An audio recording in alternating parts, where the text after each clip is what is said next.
and thank you for joining our SEPPmail partner training, this time in English for the benefit of those who do not want or do not prefer to have the training in German as we usually do. The program for today is split in 4 or 4.5 parts. First, we want to give a short overview of the market positioning of SEPPmail Cloud, what's included and how we try to proposition that to the market. Then a large part of what you as a partner will be doing is about ordering and onboarding. Depending on your situation, you may have a migration from an existing SEPPmail appliance or some other product. So we have a few hints we want to talk about today as well. And finally, in the end, yes, of course, billing and administration is also a touch point we have between you as a partner and SEPPmail.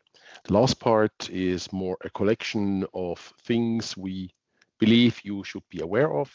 You would theoretically also find it in the manual, but you can always refer to the slides for these tips and tricks which we have prepared for you.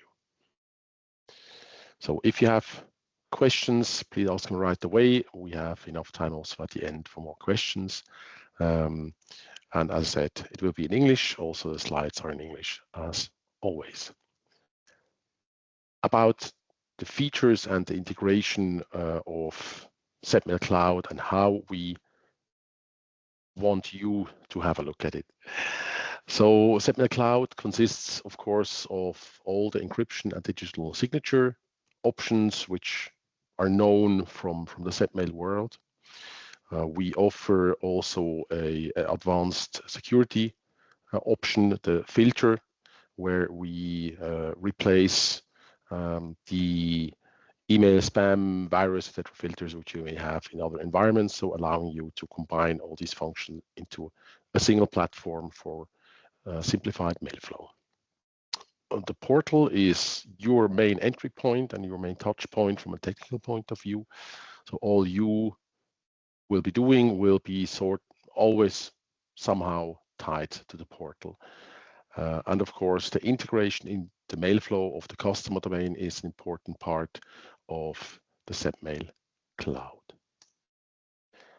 Encryption and digital signature.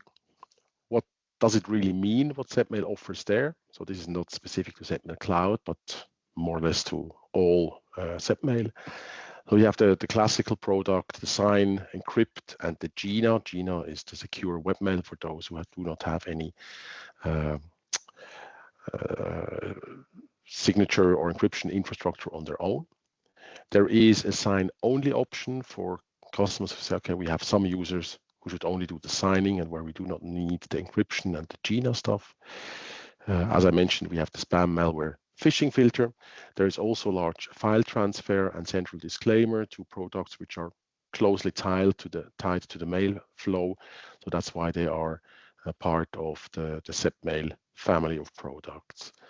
Especially in Switzerland, we have 2 additional products. That's the HIN Mail Gateway, that's for healthcare professionals, and IncaMail, mainly for communication with courts and other eGov entities. When we say encryption, what does it actually mean? The goal is that no message marks the company unencrypted if it is marked as confidential. And we have 5.5 options on how this can be done. Of course, the cornerstone is classical SEPPmail encryption, which is used by the majority of our correspondents and our customers. OpenPGP still exists and is still valuable in certain markets. It's not as widespread, but especially in certain industries and for machine-generated content, it is still in use. And actually, the first P in SEPPmail stands for PGP because it is called Secure Email PGP Proxy. That's what the SEP stands for. The domain encryption is a service offered by SEPPmail. So we manage roughly 12,000 participating domains. All customers have the right to be part of that group or participant in the group for the SEPPmail domain encryption, also on SEPPmail Cloud. The benefit there is that all encryption is done transparently without the need to specify any additional encryption option or parameters. It is just there and it's just being used. Currently, it's roughly over 12,000 domains. And of course, with SEPPmail Cloud, that's the number that is growing constantly. GINA is used if neither SEPPmail nor OpenPGP nor domain encryption can be used. It is, as I said before, can be labeled as secure webmail. There is a whole process on how to securely transfer the message to the recipient, including a onboarding process so that the actual recipient can be securely verified. In some cases, TLS can be considered as encrypted as well. It is not as flexible as, for example, the domain encryption, because the world of email doesn't really use TLS as nicely as the web world. But for some niche areas, TLS is, of course, a valuable tool in our tool chest. And as I mentioned, HIN and IncaMail, HIN basically is also a kind of domain encryption, and IncaMail is, let's say, a children or a grandchild of GINA. So they use basically the same technology, and both can be integrated, both on the SEPPmail appliance, of course, but specifically now also in SEPPmail Cloud. For the encryption, you of course need, and now we speak about the 99% case, that's SEPPmail, you need certificates. In SEPPmail Cloud, we have a special contract with SwissSign. So you as a partner or the customer does not need a specific separate contract with them. We verify the identity of the domain holder through DNS, and that's sufficient to then start getting certificates from SwissSign. Just as a reminder, if you have a migration and the customer had an MPKI contract with SwissSign, Quo-Vadis, whoever in the past, you need to remember, or actually the customer needs to remember to cancel that contract. We had cases where this was forgotten, and then of course nobody is happy if they have to go into negotiation about early or late cancellation of an MPKI contract. The SEPPmail domain encryption, this is available for all users of SEPPmail Cloud, even if a domain does not have any other encryption product. So we have customers who use SEPPmail Cloud purely for email filter, but SEPPmail domain encryption is also available to them. There's no additional cost that's included in the base cost of the service. Since we cannot be sure from the SEPPmail Cloud perspective whether a domain has been fully activated, we do not automatically activate the domain encryption. So please remember, after the customer is fully onboarded, to activate domain encryption for all the customer domains in order to profit from that functionality. So now we do not expect you to learn all the bits and pieces on this chart, but it should just give you an overview of what we do in terms of email security, meaning all the spam, virus, etc. filtering. You can roughly read it from top to bottom and from left to right, and it shows how the mails are processed while they go through SEPPmail Cloud. We have the edge protection. These are the checks which are cheap in terms of time, so they can be performed fast. Also, the second one is done before the initial decision to reject or accept a message. The reason why this is split is, for the top part, you have roughly, depending on the server sending to you, between 30 and 60 seconds to reach the decision to reject or accept a message. And some of the filtering decisions we make, like where we do the fuzzy matching of files, or when we do the OLA macro control things, may take longer than that, especially if there are more tests being added. So the tests up front, they try to have a very fast decision to mostly reject, of course, in terms of spam, a message, and then afterwards it's accepted and we cannot reject the message afterwards. Then the content filter is where, let's say, the magic we have is included. Besides antivirus things, we analyze certain content like macros embedded in Word or other documents. We have special file handling for OneNote documents, for PDF, and also again for the Office formats. We extract URLs and links in messages and subject them to certain tests. So there is quite a lot we do there, and it is growing over time. And then we can finally say, okay, do we deliver the message to the customer, or is it put into quarantine for the user? After that, we do the whole, which we label confidentiality and integrity checks, meaning decryption, signature verification, handling certificate, which we find aligning the certificates we found with root certificates, and a bunch of other topics. Now, this looks very separated from the content filter part, but of course, some content filter can only happen after the decryption. So it is not strictly as linear as it looks here. So we have the decryption as an element here. And of course, the actual antivirus check happens after the decryption, because if it's encrypted, you cannot do the virus check. Finally, after these steps have been done, we manage the delivery of the message to the recipient mail server. You can enable or disable the delivery to the mail server if you want to. For example, if you have some maintenance happening.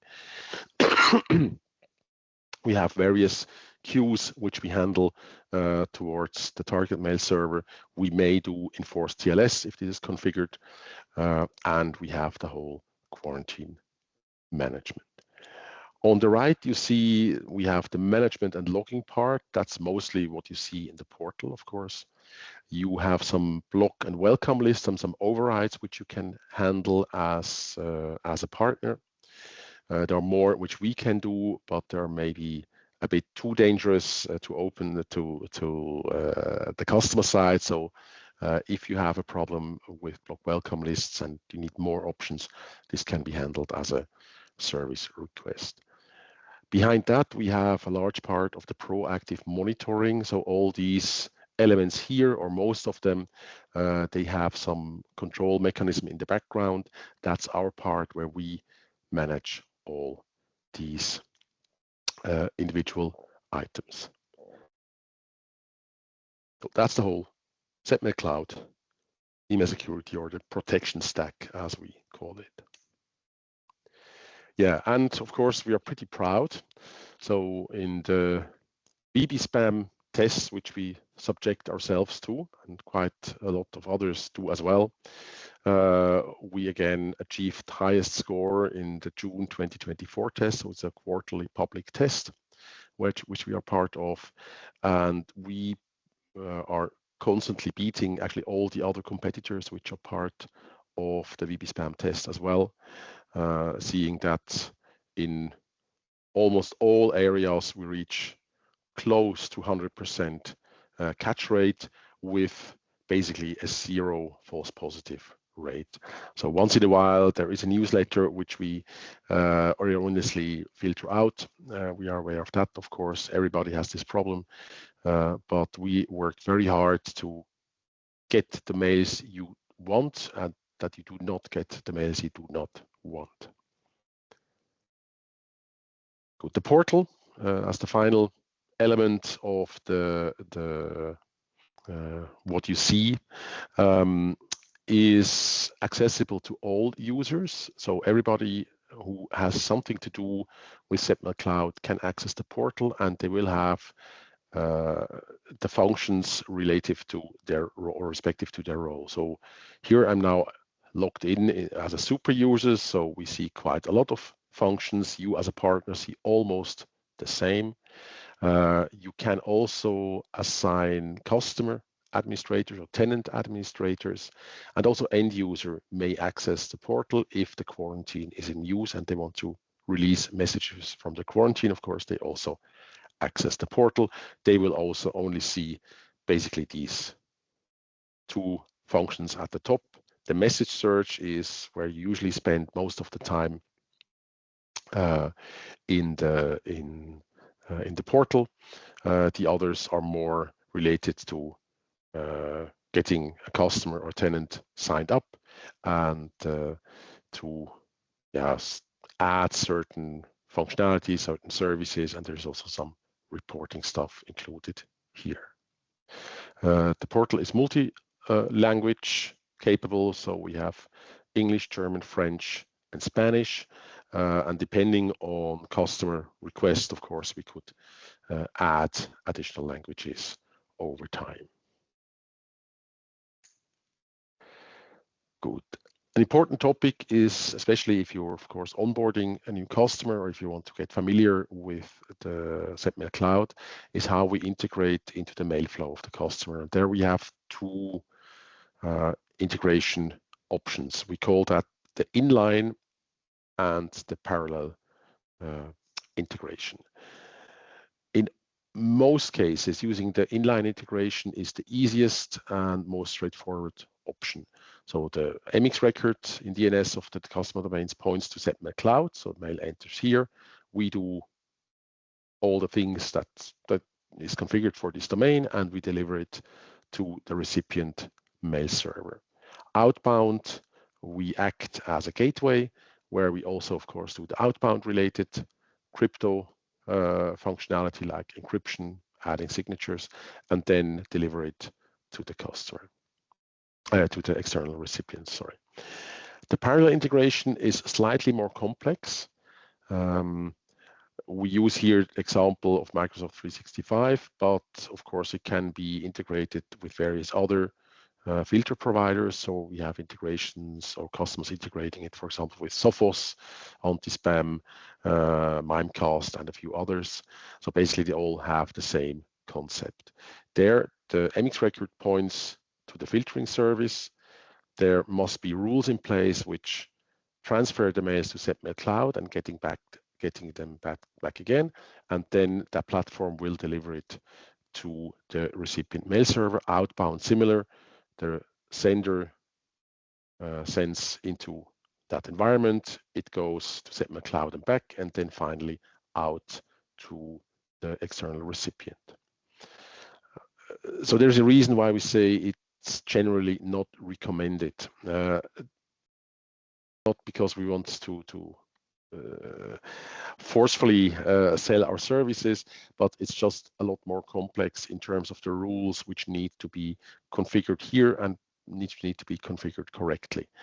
And especially with Microsoft 365, if MS 365 Defender is in use, some strange thing may happen while Microsoft is processing the mail.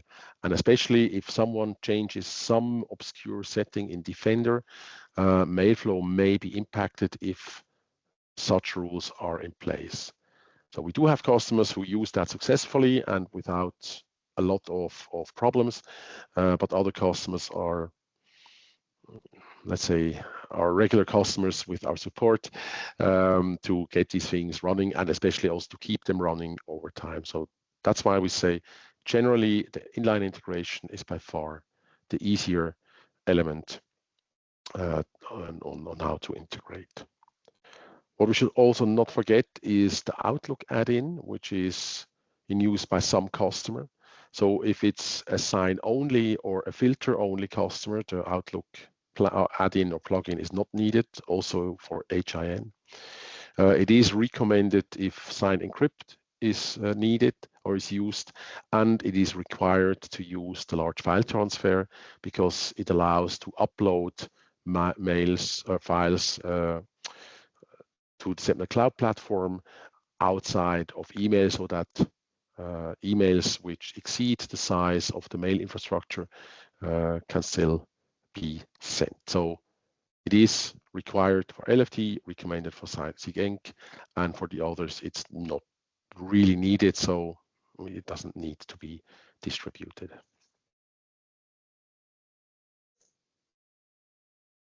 Good. That's just what I told before in words. So if you read through the presentation, you also have sort of the audio track in the background. If you have third-party filter integration like Mimecast, Proofpoint, Sophos, and others, it's usually best if you contact our service desk because we have additional documentation, we have some learnings we had with these vendors, so we may be able to give some hints to get you started faster than if you need to do it on your own.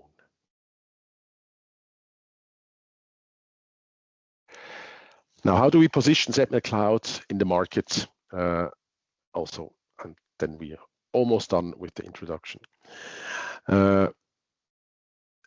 SEPPmail is, of course, known for the encryption, but what we should keep in mind that the signature is at least as valuable as the encryption. So I tend to say a bit tongue-in-cheek, so they come for the encryption, but they stay for the signature. Consistently signing all emails which leave your company give the recipients some trust in the messages they receive from you. And if they are used to get signed messages from you and all of a sudden they get non-signed messages or messages with a broken signature, your recipients have the chance to detect certain types of fraud. So consistently signing all messages has a value beyond security, but just in terms of the trust and the reliability of your network, your business network, or the customer's business network. Of course, all the privacy law thingies are a driver for SEPPmail in general and SEPPmail Cloud in particular. The GDPR and the new Swiss privacy law are large drivers, but in most jurisdictions, some privacy laws are emerging or are already there or are being rewritten and are tightened. So they are definitely a strong drivers. Then we do have customers with only a handful of users who have their own appliance, I mean, virtual appliance usually, of course, but for many, a dedicated appliance is actually overkill in terms of cost, complexity. You need to update it, you need to do some maintenance on it. So the smaller the customer, of course, the more it makes sense to use the SaaS model. Also, if all other services are being moved to a software as a service model, then it doesn't make sense to retain the appliance, which strengthens the case for SEPPmail Cloud. We have a certain group of customers who have some regulatory or supplier or customer requirements. For example, in the auto industry or in the Swiss banking industry, basically either you're a client or a supplier and you then are forced by the other party to also have some kind of encryption, and usually they will only accept some kind of SEPPmail based encryption solution as being workable for in their environment. And the final driver or final positioning for SEPPmail Cloud is, as I mentioned before, we do have a strong filter component. So combining filter and encryption solution in one platform with central log and management makes sense, just to make everyone's life easier, especially for you as a partner who may need to manage a lot of platforms and a lot of dedicated environments with a customer, and having especially a central log which is very detailed. We have a very detailed log basically showing everything from the moment a mail first came in until it leaves our system, where you can transparently see what has been done to the mail, how it has been treated or not. And so this makes the troubleshooting, of course, a lot easier to have a single central log available. A final word on documentation also. You will find a lot of activation mails. They also have a link to the manual included. Also, the portal has a link to the manual in the top right. And very important, it's maybe not strictly speaking documentation, but you should get our notifications about maintenances and about outages, incidents. We use external service on purpose, so it's not tied to a SEPPmail domain name. So if we have a problem with our domains, with our platform, we are still able to communicate the incident and the status of the resolution to you. So please go to seppmail.statuspal.eu, subscribe to the maintenance and incident notifications. There are a number of channels available. There's email. I personally also use Discord, which is actually the fastest method to get notification, I found out. There is also a Teams integration. And one thing which I only learned about last week, you can also subscribe to an iCal feed of our maintenance notifications, so that the maintenance windows will appear in your calendar. And that's something I was actually not aware of. Also, in terms of documentation, the contract documents, meaning the standard partner contract, the service descriptions, and some other documents are also available in the portal. So you, as a partner in the SEPPmail Cloud portal, have a menu item called Partner, where you find a number of documents. I need a word of warning. There are multiple partner portals. We are aware that this is not ideal at the moment. So you may have an external partner portal access, which is completely separate from the SEPPmail Cloud portal or partner portal. We, of course, intend to consolidate them into the SEPPmail Cloud portal, but we just haven't gotten the time to do that yet. Now, after a lot of words of introduction, what do you need to do to get up and running for your customers? So you likely have the contracts with SEPPmail if you have access to the presentation here. If not, please talk to your sales representative. He can, of course, do that for you. And as soon as you have the cloud partner contract, we create first admin account or accounts for you. And with these accounts, you can create additional partner admin accounts, do whatever you want. You can assign different roles. So we have a role-based access model. So there's a role support, a role tech, a role sales, and they have different access options in the portal. What we can do also, and please do that, in the support menu for the customer, you can add links to your support tool, to your service desk, list phone numbers, emails, whatever you want to do. This is HTML, so we do not allow random HTML to be uploaded, but please send it to us, to our service desk, and we can import that for you. Meaning that if a customer goes to support menu, he will see your contact and will know how to contact you. Also, what you need to do from the start, you will receive quite a lot of emails if you onboard a new domain. Please act on these emails. They are there for a reason, of course. There may also be emails we send during the life cycle of a customer with SEPPmail. For example, if we encounter issues like target server not available or DNS set up in the wrong way or something, we will send you notifications, and we send them to you as the partner.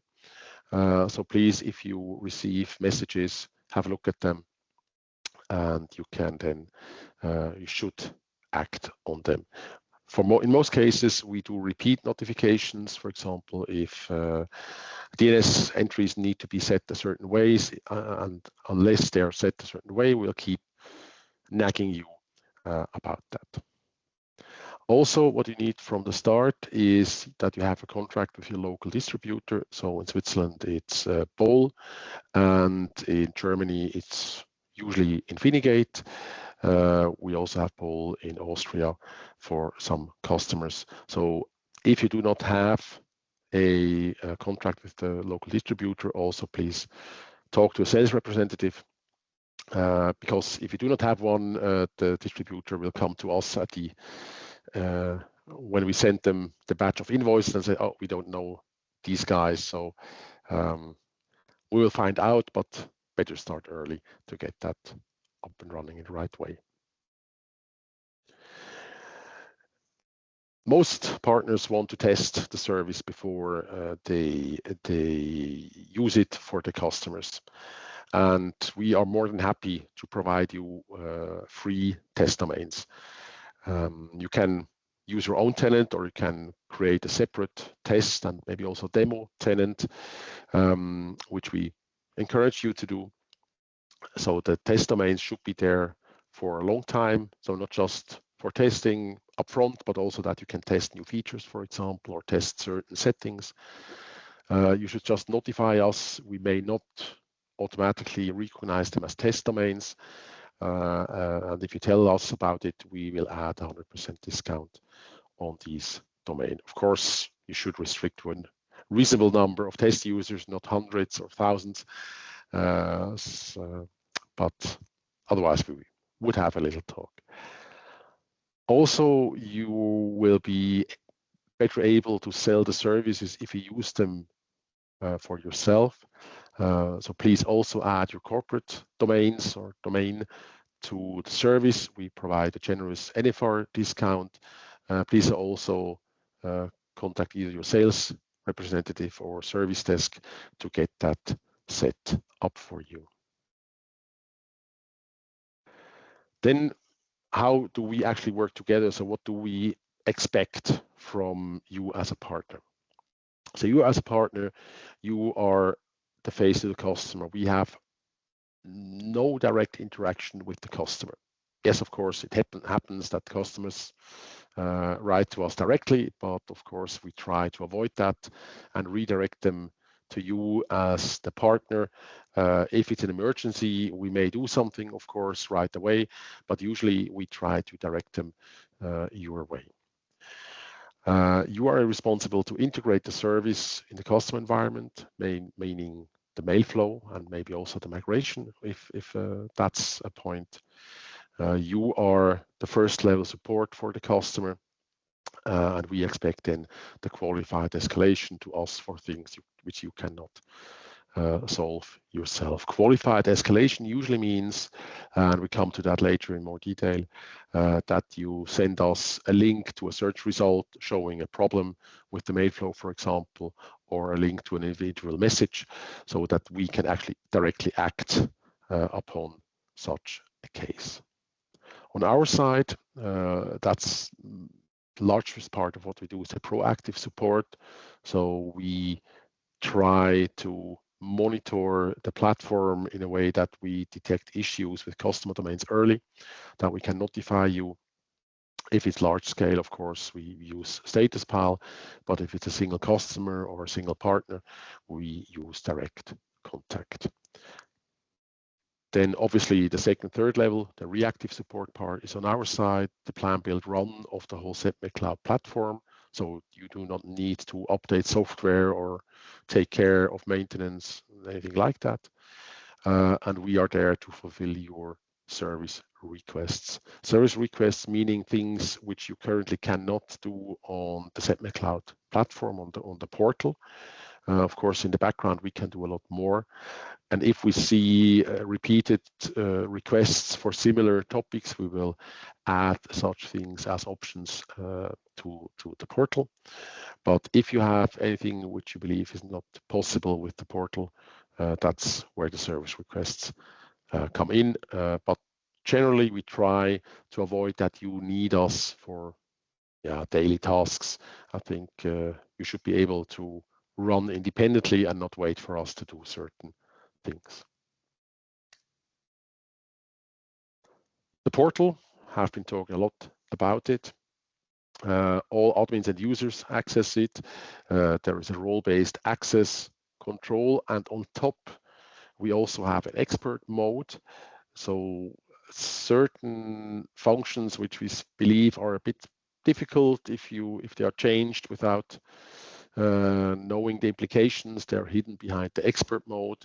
All users, or especially the admins, can activate expert mode for themselves, and then they see a handful of additional options. Not that many yet, but it exists. And if you are now in this presentation, you may be the expert for your company, for the partner, and you may want to enable the expert mode. It is available in multiple languages, English, German, French, Spanish, and it has two-factor authentication, which so far we have not made mandatory, but we strongly recommend to use it, especially for the partner admins. You as a partner admin, you have highly privileged access to the customer environment, and as such, you have a responsibility. And we ask you still kindly to accept that responsibility. We are preparing to make that mandatory. We know there are some edge cases where two-factor authentication may be difficult to implement, especially for technical accounts. We may make some exceptions there, but two-factor authentication should be the standard today. So make it a policy in your company that every user activates two-factor authentication using Authenticator app is the safest thing. It is theoretically possible to use SMS and email, but as we know, email is highly insecure. SMS is also not state of the art for this kind of authentication. So using Authenticator app is, of course, the strongest preferred option. We do a lot of development on the portal. We have the policy of release early, release often. Often we have new features, new functions, which we implement by request from a partner or partners. So we say as soon as it's tested and it's ready for production, we put it in production. There may still be the documentation lagging a bit behind. We got better in that respect. We have a better process now, but still we tend to release stuff early as soon as it's technically sound and tested, so that it can be used by the partners or customers who requested it. So now you are up and running with your own test domain, at least, maybe also with your corporate domain. Everything is lined up and you know how to use the portal. So you're ready for your first customer. And the main advice we have here is please use a simple customer first. We had cases where partners brought very complex migrations as their first customer, and they didn't really know what to expect. We didn't know the customer environment, so this made it pretty difficult to start that partner on the platform. So please, if you can, use a simple customer first.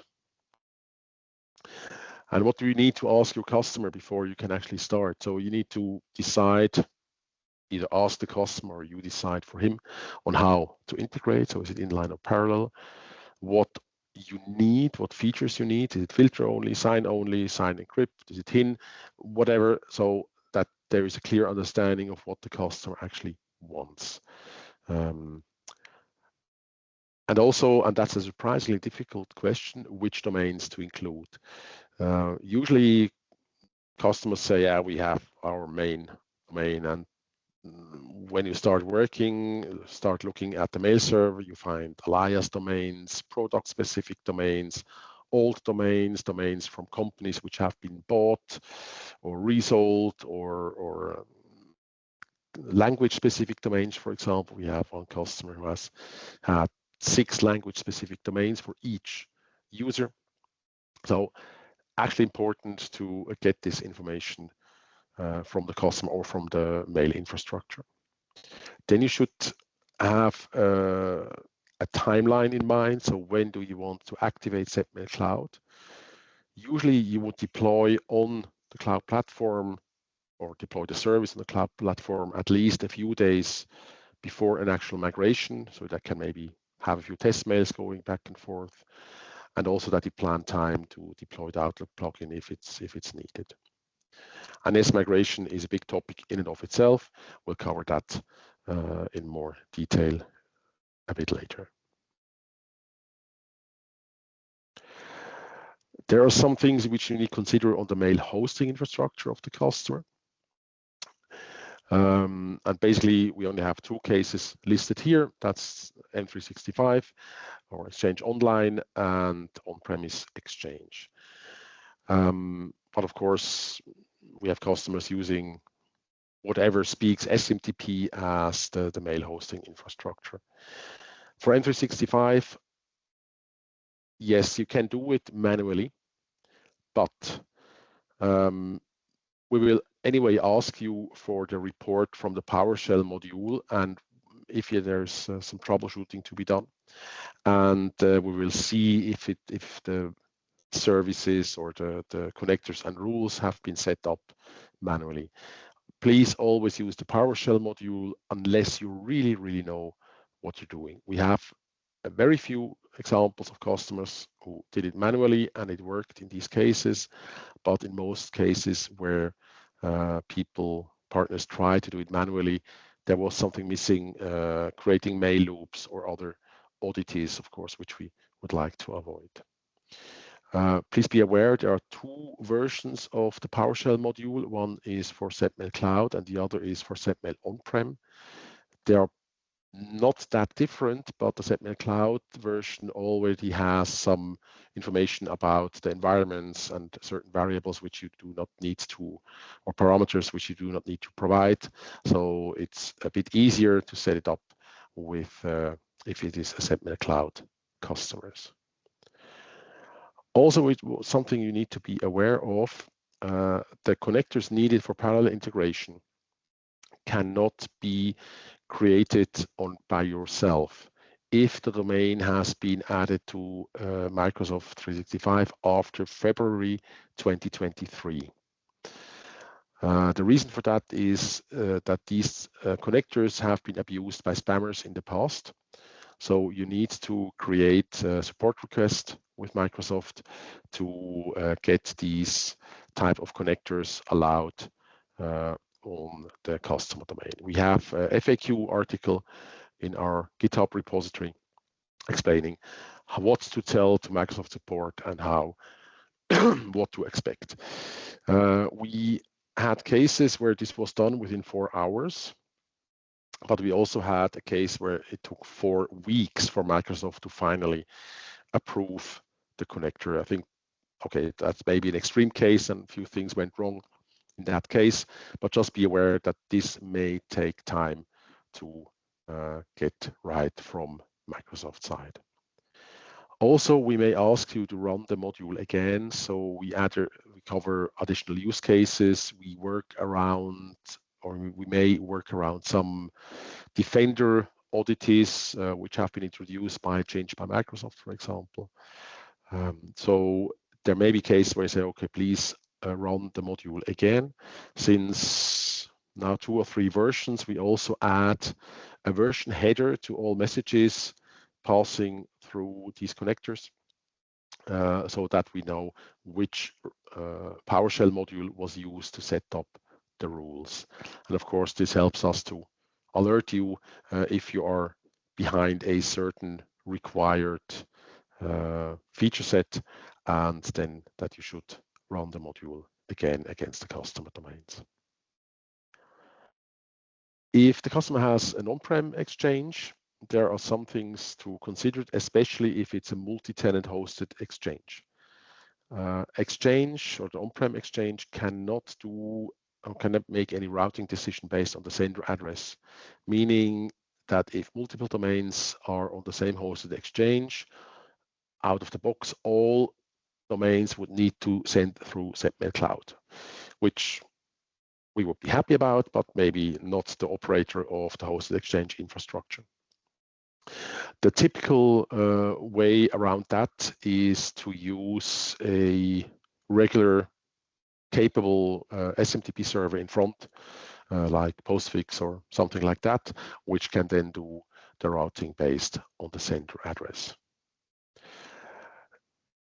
On any on-premise system, regardless of whether it's Exchange or not, you should, of course, welcome list the inbound traffic, so that is not filtered again. Having multiple filters in a row does not really improve security, but makes troubleshooting usually a lot harder. So experience tells us it doesn't make sense to have yet another filter after SEPPmail Cloud if you use it in inline mode. For outbound, you typically use a simple connector or smart host setting just to get the messages across to our platform. On the SEPPmail Cloud platform, so what do we do with setting up a customer? What do you do setting up a customer? On the services menu, and we have a few screenshots later to show that, you add a tenant if it's not already there. So SEPPmail Cloud is connected to our CRM and shows already existing tenants if, for example, you had other products with a customer previously. And then you have a wizard to add domain and services, and then you say confirm to start the process. For all confirmed domains and everything in later stages than confirm, we run the deployment 3 times a day automatically. So in the morning, at noon, and in the evening. But you can also start it yourself at any time, just clicking the deploy button to get it running. There will be emails created or workflow tasks created for you, which you receive as emails. You will also find them in the platform in the menu tasks, telling you, okay, that's the MX record you need to set. That's here a DNS entry you need to set. Not much else. It's usually about DNS settings. And as soon as these DNS records are set, the next time the deployment runs, it will be picked up and the deployment will proceed. The service lifecycle, just as I see it here also on one picture. So it goes from ordered, that's when you just add them, then you say confirmed, and then it goes into provisioning. That's when we are waiting, for example, for DNS record to appear, and then to provisioned when it's actually in operation and can be used by the customer. And yes, of course, some customers also want to leave, so there's a status cancelled. If you cancel a service, you enter a cancellation date and it will remain in service until the cancellation date. Then it will go into deprovisioning and finally into deprovisioned. But there's little to do on your end. That is more on our side, of course, that we clean up what has been deployed earlier. The deployed or deprovisioned services, they will remain in your cloud portal for at least 13 months. Because of course we need to ensure that we have also the legal documentation about the previous customers in the system.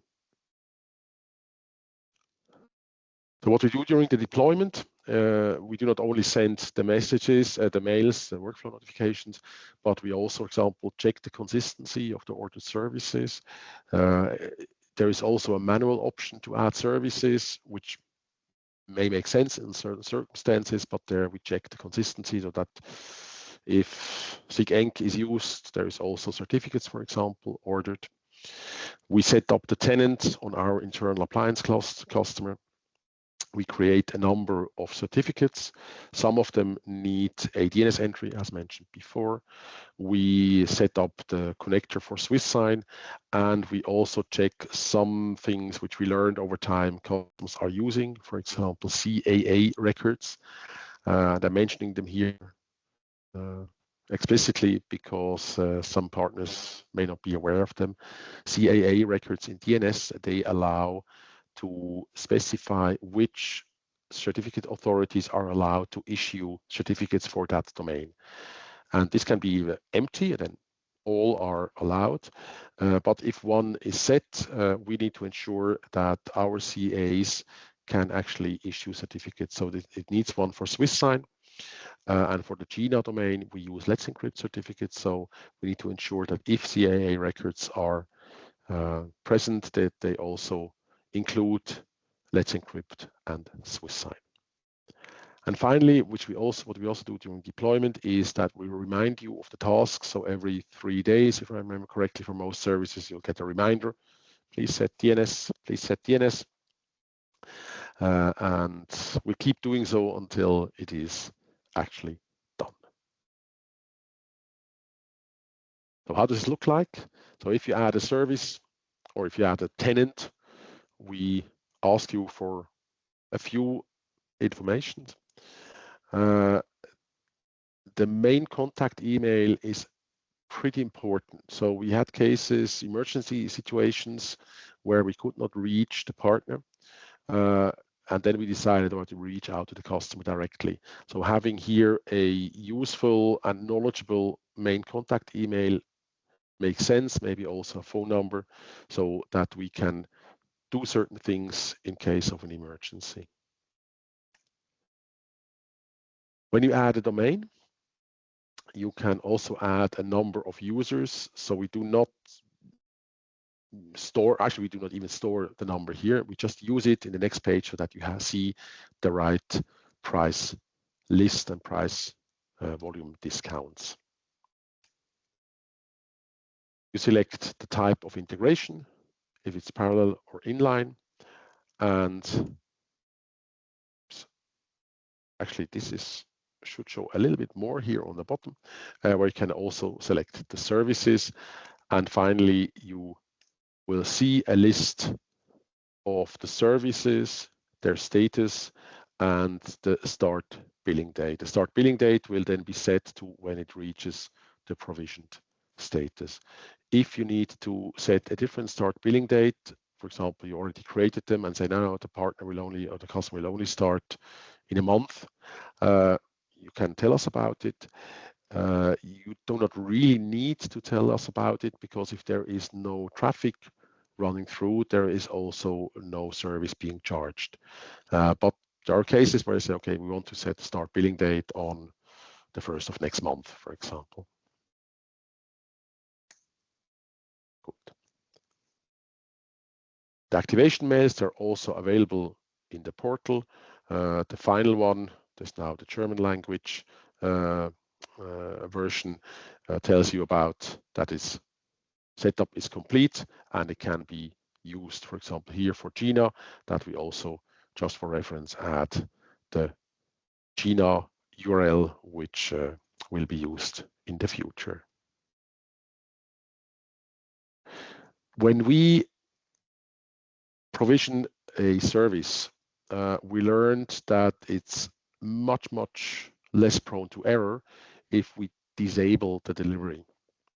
The reason is there may be cases where a target system is not yet ready to accept messages from SEPPmail Cloud, and will reject them with some funky error situation. And this has led actually in the past to mails being lost. So we decided we will provision all new services with delivery disabled, meaning when a message comes in, we handle it as we usually would, so anti-spam, decryption, etc. But then we do not deliver it to the target mail server, but keep it in the fallback queue. You can enable the delivery in the domain settings, and then it will start slowly to deliver mails. So we do not deliver all mails in one go. There may be hundreds or thousands of mails pending, depending on situation.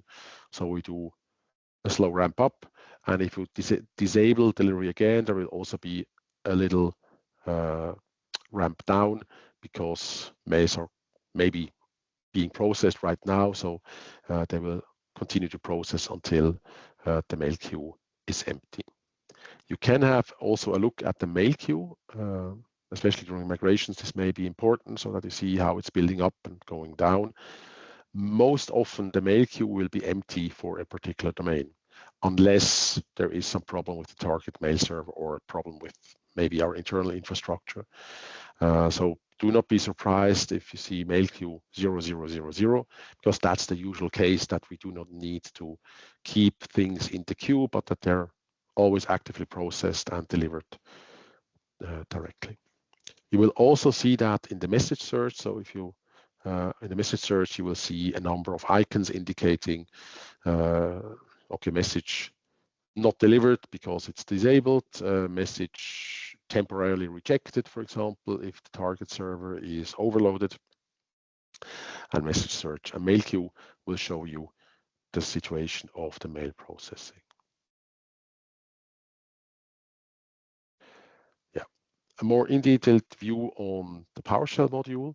So the PowerShell module needs a specific version of PowerShell.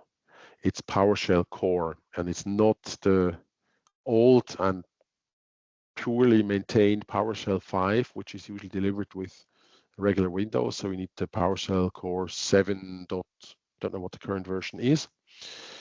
By now, the module will print a big red warning if you're in the wrong environment, because the Exchange modules needed for the module for our PowerShell module, they only run in PowerShell Core. So that's how Microsoft planned it. Of course, you have to understand what you have to configure. So there is a documentation there on the GitHub page.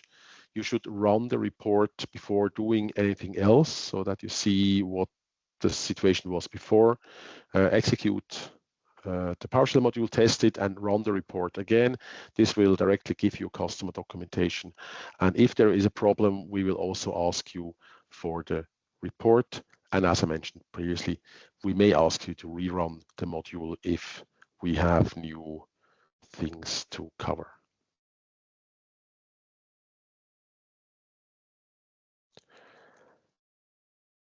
So let's say you have an existing SEPPmail customer who wants to migrate from a SEPPmail appliance or a HinMail gateway, which is actually also a SEPPmail appliance, to SEPPmail Cloud. How would you go about to do that? Basically, it's two-step. You export it and you import it. For the export, there may be some things to consider. So you need to have multi-tenancy enabled and customers assigned to the correct tenant. If you have a relatively old SEPPmail infrastructure, or the customer has an old SEPPmail infrastructure, it may not yet have multi-tenancy enabled. Please contact Service Desk. They can enable multi-tenancy for you. Or in newer SEPPmail releases, multi-tenancy is enabled automatically. If it's a managed service provider, someone using SEPPmail in MSP model, they already have a multi-tenant environment and they should know how to export the customer. There's also in the appliance manual section on how to prepare the on-prem appliance for export or for multi-tenancy. So if that step needs to be taken, it's maybe also good to talk to our service desk first to ensure that the environment is set up in the right way, or the source environment. If you have a large scale or some other non-standard migration, please contact us. A few weeks ago, we migrated the customer with 444 domains. Of course, that's not a standard migration. You cannot click 444 times the same things. So we can, of course, help in such situations. If there is a HIN appliance in play, the only thing that needs to be exported is the HIN key, and the HIN support can enable the download function for that, so that you can send us that HIN key in a secure way, meaning GINA, for example, or SMIME encryption, so that we can then import the HIN key for that customer domain. We had cases where the former partner was not willing to export the HIN key. In such cases, please talk to us. We talk to HIN to generate a new key pair, which can then be migrated to. The import, what do we do there? We import the internal users and certificates. Of course, that's the main part, and the GINA users. GINA users are especially important because there may be some old data they have and they still want to access, and they need to access the environment to decrypt them. And they may need the mobile number. So migrating GINA users is pretty important. Domain keys are also imported. Also here, we can create new ones, and we will actually create new ones. After the import and after the migration has finished, we will roll over to a new key. The reason for that is if the old key is still active on some other SEPPmail appliance, it may be renewed by that appliance. And by rolling the key on our side, we ensure that this old key cannot be rolled over again. Yeah, and obviously the export should be done close to the time of re-importing. Otherwise, GINA and internal users may be lost if there's too much of a time gap in between. What we do not import are general settings like MPKI, system information, etc. This, of course, would be in conflict with our multi-tenant setup, with our cloud setup, which we have. Where do you import? That's also in the partner portal. There's a self-service import. It has been battle tested by now, so it should work for most cases. What we saw is that if we have very large imports like these 444 domains, which I mentioned earlier, please contact us. Then the self-service import will likely not be sufficiently fast to keep up. But for all regular imports, you should use or should be able to use the self-service. So now that we are done, we have the customer on board. Of course, there will be some money changing hand at the end of the month. And we have a couple of notes, what we hear. And what we hear often is that partners or customers do not really understand how we charge or count the users which we have. So for the base service, all users are built where the messages pass through the platform. And pass through, we mean outbound, actually.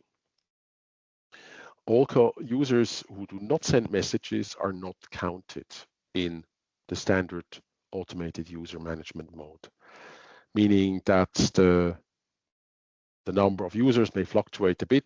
We noticed this now during the summer period, for example, that fewer users were charged for a number of customers simply because more people were on vacation, and that this just leads to a general lower outbound mail flow. All which have the sign encrypt or the sign only option will be built if they have ST service. And for everyone who has sign encrypt or sign only, of course, they need a certificate, so a certificate will be built. For in-outbound and also for the M365, so the parallel service, yeah, it's called MS365 for historical reasons. All users are built if they pass through the platform. We have the invoice period is the month. So if someone does not send an outbound message in these 30 days or 31 or 28 or 29 days, they will not be charged. There is one exception. We have customers who have inbound only domain. They mean they use only the filter. There, of course, we cannot count outbound. There we count the incoming users if they are accepted by the target mail systems and if they have more than 5 non-spam messages. This reduces a bit of noise, which may also come in. There's also a chapter in the manual with this overview. What is this auto-create user management type? It is usually the fastest and easiest way to integrate because you do not need to set up anything and you do not need to manage users on SEPPmail Cloud platform. When a new user is used as a sender address for an outbound message. The user is created. If it's a SIG-ENC a certificate is requested from SwissSign, and it is actually just being used as usual. So this happens fully automated. You can set a default whether sign and or encrypt should be used for new auto-created users. And if you set auto-create off, we would of course block outbound messages. We still allow receiving of messages for unknown users. We found a lot of edge cases where it just made sense that we said, okay, the confusion and the support requests on all sides would be too high. So we still allow receiving messages for unknown users. If we see a customer abusing that too much, we would then have a talk with you to rectify the situation. You can still manage users individually. For example, you can allow them to log into the platform or not. You can change from sign only to sign encrypt and vice versa. What you should not do is delete users because they may be recreated if they are found again, and the previous certificates and private keys will be lost. So it's usually best not to delete users. If the user do not send outbound anymore, they will not be charged in the next billing cycle. So let's say they send messages until the 10th of current month, they will still be charged for the current month, but not for the next month anymore. So how does this monthly postpaid actually work? Let's say we have a domain which was set to status provisioned in February. So the first invoice period will be March. So we only charge from the beginning of the next invoice period. Around on the first working day of the following month, we generate the invoices. First in a draft, there is some review cycle going on. And usually then on the third, fourth, maybe the fifth working day, we send the invoices to the distributor, which then creates the invoices to the partners. Usually in that period, we handle most billing inquiries. So if you have billing inquiry, let's say there was some error in counting users, or a service was start billing was not set correctly, etc. We usually handle them around the invoice generation.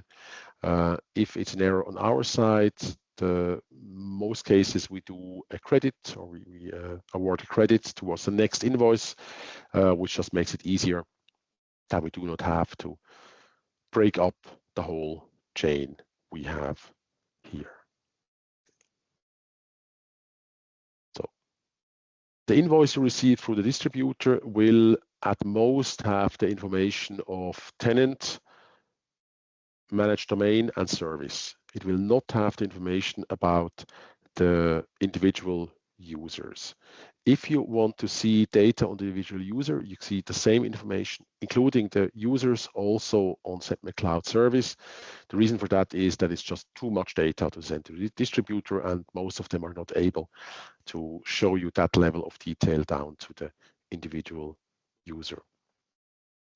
If you want to integrate the billing into your own system, we offer a REST API. There is also a sample script to query the invoice information.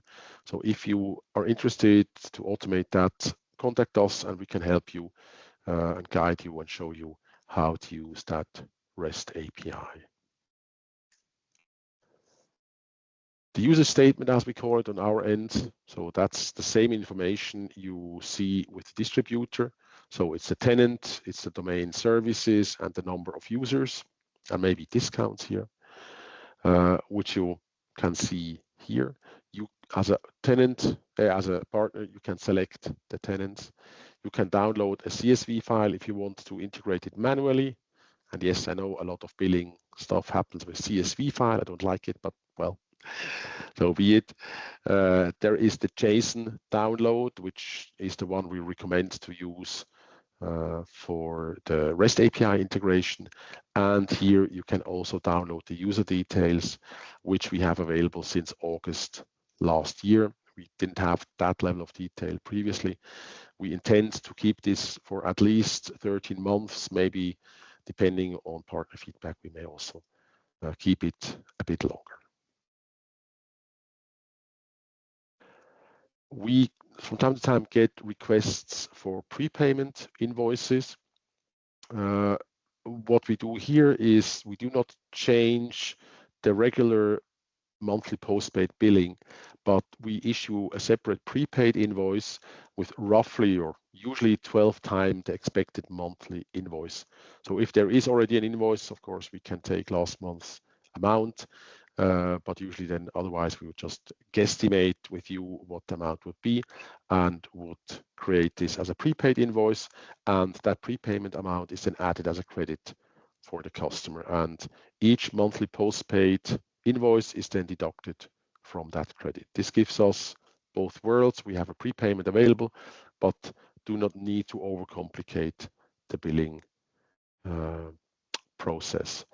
You will get a reminder if there was a prepayment invoice, if the credit is less than 2 times the previous monthly invoice. So if the invoice was 100 and there is only 150 left as a credit, we will send you a notification, also as a workflow notification, telling you what do you want. Do you want to get another prepayment invoice? We do not do this automatically because we had cases also where customers that said, no, we don't want this anymore. So you would need to be active, get active and request that once more. If you have billing inquiries, yes, from a legal perspective, you get the invoice from the distributor. But if there is something wrong, or if you believe something is wrong, it's easier if you contact us directly. So we will, of course, inform the distributor if we changed something, but we agreed that you will reach out to us directly for billing inquiries. Usually that's pretty easy, and you will get a credit if it's something which we invoiced incorrectly, for example, and that credit is then used to towards the next invoice. If there is a major change, maybe we asked you for 10,000, but it's only 100. Yes, of course, we can cancel the current invoice and then invoice and then reissue a new one. But since we have that chain SEPPmail distributor partner, we try to avoid it and work with the SC credit, which may make it a bit easier for all involved. So that was the end of the hard sort of parts which we do. And this is more the reference of things which you may want to keep in mind. The first is the expert mode. I already mentioned that earlier. So this is not really a security thing. It's just a little stumbling block from helping people or helping partners not to shoot their own feet. But you as the power user, you may want to enable the expert mode. Then we have two things which sound very different, but very similar, but are actually different. One is the admin-only domains, the other the confidential domains. If you do not use the corporate domain, which has your email address in them, on SEPPmail Cloud Platform, we still need to know about that domain because we need to assign your admin users to it. So in these cases, we will create a special service called admin-only domain, which will just contain, as the name says, your admins. If you want to change from admin only to actual services, we can add that for you, but then we would need to change that internally in our systems. The confidential domains is something which was requested by partners for a very specific use case. Namely, this we had partners who said, okay, we want all our service desk employees to be able to handle all support requests for all customers.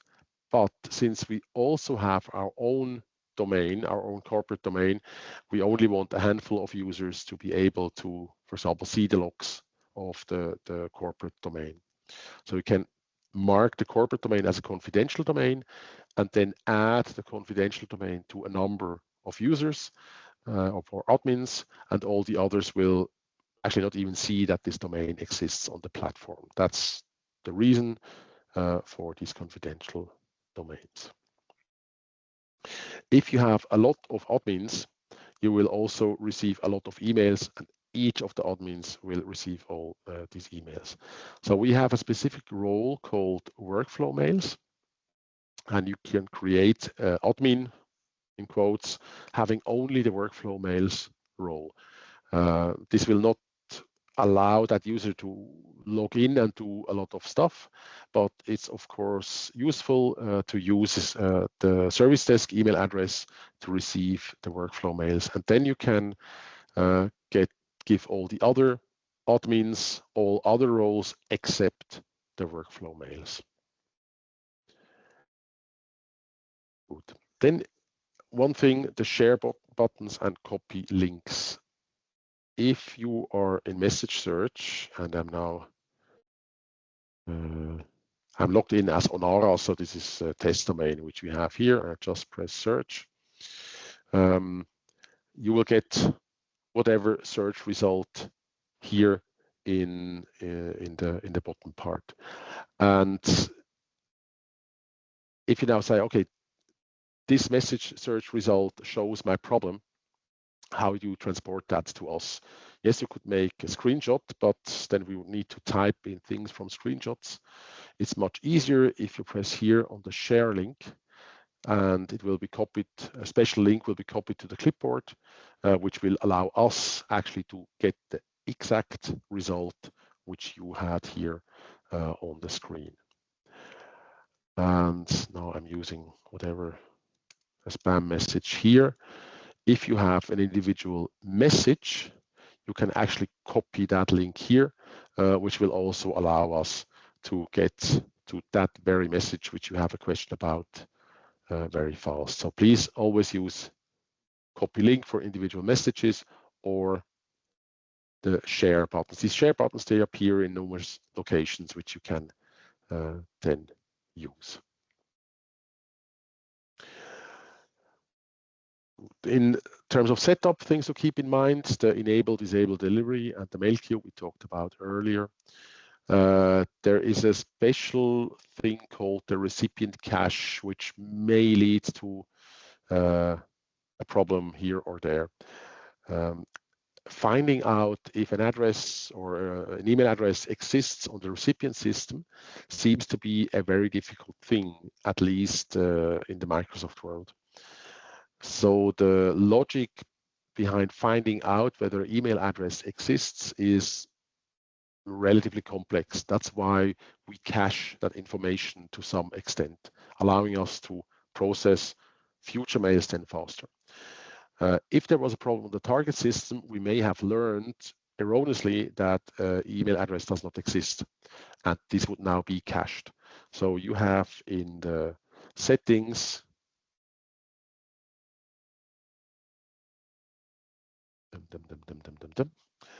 a way to load the recipient cache and then to empty that cache. Now, of course, it's already empty, so it doesn't show anything to clear. So if you suspect that there is a problem, that emails are rejected with previously cached response, user does not exist, go to the recipient cache and clear it, and then, of course, it will be learned again. That's not a problem. And yes, reminder again, domain encryption for all, just enable it as soon as the mail flow for the customer is stable on the SEPPmail Cloud platform. Since disabling domain encryption is a somewhat dangerous operation, if it's not set up correctly, the mail flow, you would receive unencrypted mails maybe for some recipients. We do not do this automatically. There is always someone from service desk having a quick look on the mail flow to ensure that actually the mail flow seems to be complete. We cannot be sure, but at least we can have a first look before we enable it. So the enabling and also the disabling process is not immediate. It takes a short while for this to finish. There are some shiny graphs on the reporting. We intend to improve that what we have there. For example, currently you only can retrieve charts and not the data behind the charts. That's something which we also want to improve. And one thing which is often overlooked is the support menu. So actually the contact, that's where you can add the HTML, otherwise it will just say that there's no support information available.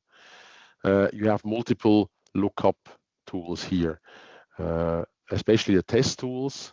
So you can test whether a particular server is available from the SEPPmail Cloud platform. So this uses the same channels as a regular mail would do.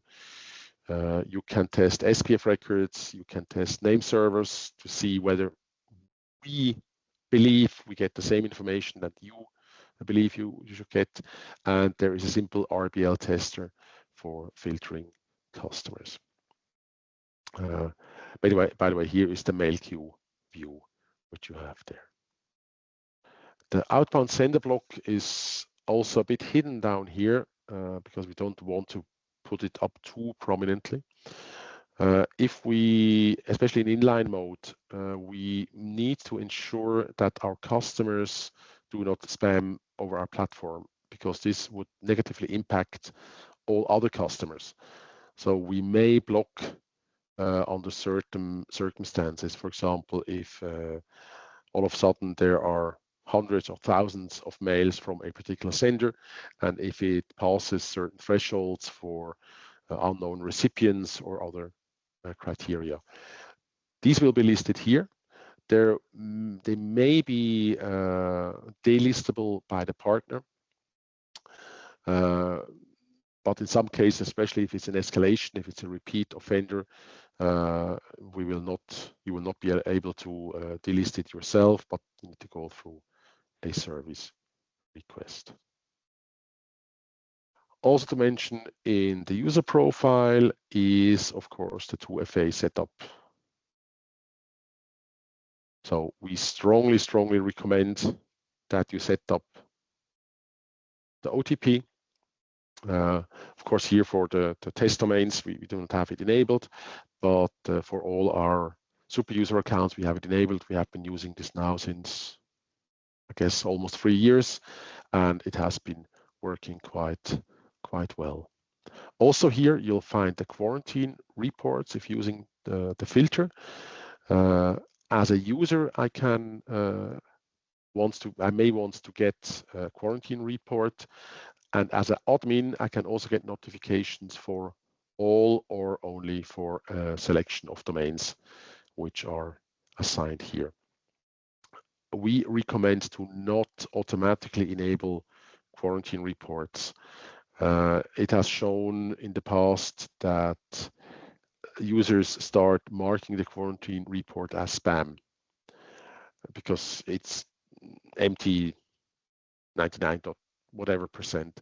So we encourage you to actually leave it off. Users can enable it for their own, that's fine, but it's often too much to handle. Good. And yeah, there is one thing, there's actually the expert mode here. And what we're now also rolling out, you may not see that yet, is a flag for beta testing, so that you as a partner can test certain features which are not yet fully active. So that feature itself is still in beta testing, so we do not advertise this too widely. But this may give you some early access to some features. And of course, we encourage you as a partner to actively test such things. Yes, as I mentioned, you will be spending a lot of time here, and just as you're for your information, there's actually quite a lot you can do in these fields here.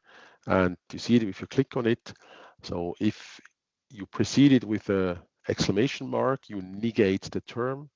You can use star as a wildcard, and you can even add multiple search terms and concatenate them with a comma. There's a special case if you search for the empty sender, meaning bounces have empty senders. There's a special name to use here as the opening and closing angle brackets. The search result here is, since what you see here is part of the VB-Spam test, which also runs under our test accounts, you see a quick overview. So here that message was accepted. You see a size, you see whether it was signed and or encrypted. Of course, spam is hardly ever signed or encrypted. You see what we did with the message. So that was quarantined, that was rejected, that was forwarded, and you could now release something from the quarantine. I'm not doing this because this would destroy our VB-Spam test. No, not destroy, but of course be a bad example there. Also, the colors have a certain meaning. You see the legend of the colors up here. We are aware that using colors is not the best accessible option, but having yet another column of icons would also be difficult. So we said as a compromise, we'll use the color for now. Maybe we'll find a better way at some point in the future. If you go to the message detail, you have a lot of information at your disposal. So that's how we handle it here, for example. So it was received from a gate, it went to the scanner and actually scan 08, was forwarded to the glue. That's where we glue all the mails together again. And glue said, it's quarantine, so it's not sent out to the outside world, but stored locally. The key information, which is also available then here, down here in the headers, is just for your reference available up here. If it's a quarantine message, you can show the body of the message, but only for quarantine. So otherwise we do not store messages, but that's 99.something% spam. Why is it not showing? It is showing. Using a simplified HTML view. So we do not show all the HTML elements on purpose, actually for security reasons. If you know the SEPPmail appliance, you will be pleased to see that you can get the rule engine logs. The rule engine is the piece on the appliance which actually does the cryptographic treatment of messages. Encrypt, decrypt, do a lot of things. So all the rule engine logs are also available here. Of course, also here for spam, it's usually not SEPPmail signed, it's not the HIN domain, not PGP encrypted, etc. So it doesn't really do a lot. It has a list of all the links found. They are not very easy to read now in this example because they're such long. There are SendGrid lists, SendGrid being mass email provider, not the one with the highest reputation usually, and you get all the details of the spam filter decision. I think that sets SEPPmail Cloud filter apart from others. We are very transparent in what we do. Of course, it's not always easy to judge from the description what this actually means, but at least you get a certain hint on what we did. And then you see here, okay, spam score, spam status, virus not blocked, not bulk, DKIM sign, it's not blocked list, etc. So we get a summary of all the available information. This will not tell a lot to the end user, of course, but you as an admin may get some, you will get used to over time. And if you have questions, please just send us the link here.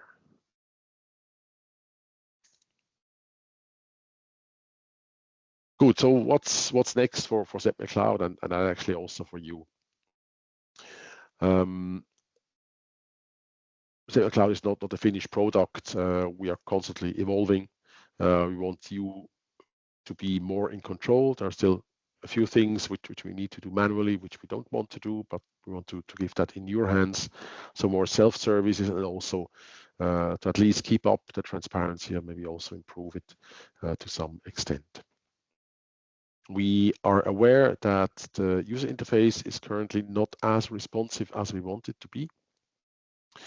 We still have some sequential, synchronous things happening in the background. We are working to make them asynchronous, which would speed up many of the options.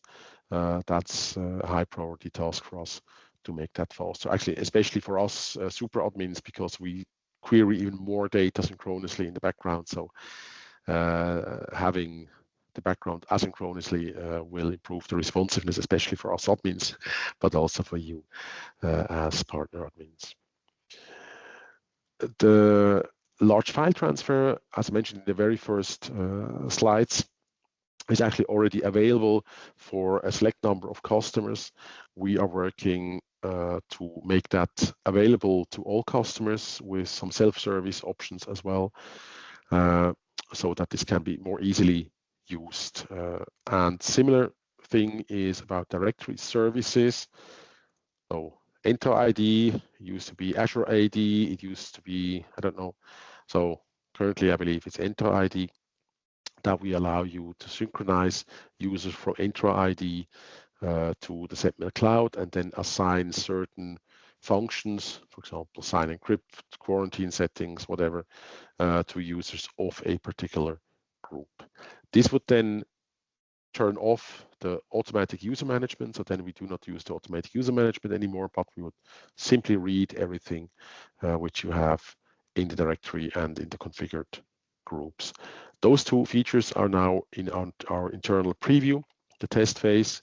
As you can imagine, directory services needs a lot of testing because otherwise we would shoot not only in our own feed, but also in the feed of our partners and customers. So we allow ourselves enough time for testing there.